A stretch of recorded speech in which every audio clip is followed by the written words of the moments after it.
Welcome to NSU support.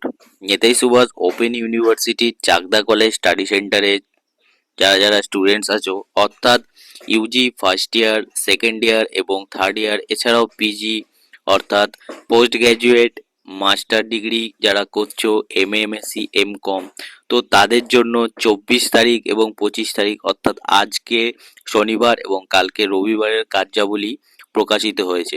তো যারা যারা চাকদা কলেজ স্টাডি সেন্টারে আছো তাদের জন্য এই নোটিশটি অতি গুরুত্বপূর্ণ। তো দেখো, এই নোটিশটিতে বলা হয়েছে 24 তারিখ অর্থাৎ আজকে শনিবার এবং 25 তারিখের কার্যাবলী সম্পর্কে। এখানে বলা হয়েছে UG first year, second year, third year স্টুডেন্টসদের সমস্ত রকম পরিষেবা দেওয়া হবে।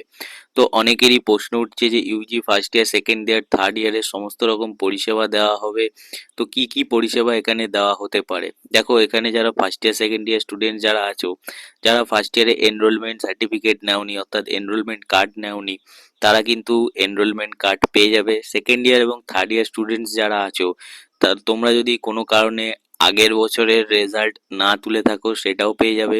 এছাড়াও তোমরা যদি কোনো স্টাডি ম্যাটেরিয়াল পাওনি বা তোলোনি এর আগে, তাহলে তোমরা কিন্তু স্টাডি ম্যাটেরিয়ালগুলো পেয়ে যাবে, ঠিক আছে। এছাড়াও যারা যারা এবছর পরীক্ষা দিলে, ঠিক আছে, এবছর পরীক্ষা দিলে বিডিপি এবং ইউজি স্টুডেন্টস যারা আছো, তো কোনো কারণে তোমাদের একটা পেপারে ফেল এসছে এবং তোমরা চাইছো যে মার্কস ট্রান্সফার করতে, তো সেই মার্কস ট্রান্সফার করার জন্য স্টাডি সেন্টার থেকে একটা কোঅর্ডিনেটরের সিগনেচারের দরকার পড়ে। তো তোমরা কিন্তু সেটাও পেয়ে যাবে, কারণ কি এখানে বলা হয়েছে ইউজি স্টুডেন্টদের সমস্ত রকম পরিষেবা দেওয়া হবে।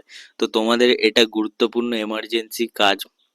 তো যাদের যাদের ফেল এসছে তারা কিন্তু মার্কস ট্রান্সফারের ফর্মটা ফিল আপ করে নিয়ে এনরোলমেন্ট সার্টিফিকেট সাথে বাকি রেজাল্টগুলো নিয়ে তোমরা যদি স্টাডি সেন্টারে যাও, তাহলে কিন্তু তোমাদের কোঅর্ডিনেটর তোমাদেরকে সাইন করে দেবে, ঠিক আছে। এছাড়াও পিজি স্টুডেন্ট যারা আছো, তোমরা যদি ফার্স্ট ইয়ারে এনরোলমেন্ট নাওনি, এছাড়াও তোমরা যদি স্টাডি ম্যাটেরিয়াল না পেয়ে থাকো বা কোনো কারণে আগের ইয়ারের তোমরা যদি রেজাল্ট না তুলে থাকো, তাহলে সমস্ত রকম পরিষেবা তোমাদের দেওয়া হবে। এছাড়াও যারা কোনোভাবে কোনো রকম ভাবে যদি মার্কশিট না তুলে থাকো আগের ইয়ারের, অর্থাৎ যারা এবছর ইউজি পাস করে গেলে, তারাও কিন্তু তোমরা স্টাডি সেন্টারে গিয়ে তোমাদের যে পেন্ডিং বা যে রেজাল্টগুলো তোমরা পাওনি সেই রেজাল্টগুলো কিন্তু তোমরা পেয়ে যাবে, ঠিক আছে। এবার কথা হচ্ছে স্টুডেন্ট ডিলিং টাইম কটা থেকে কটা। দেখো, এখানে স্টুডেন্ট ডিলিং টাইম যেটা আছে দুপুর 2টো থেকে 4:30 অবধি, অর্থাৎ এই যে তোমরা যে পরিষেবাগুলো পাবে সেটা দুপুর 2টো থেকে 4:30 অবধি পাবে, ঠিক আছে।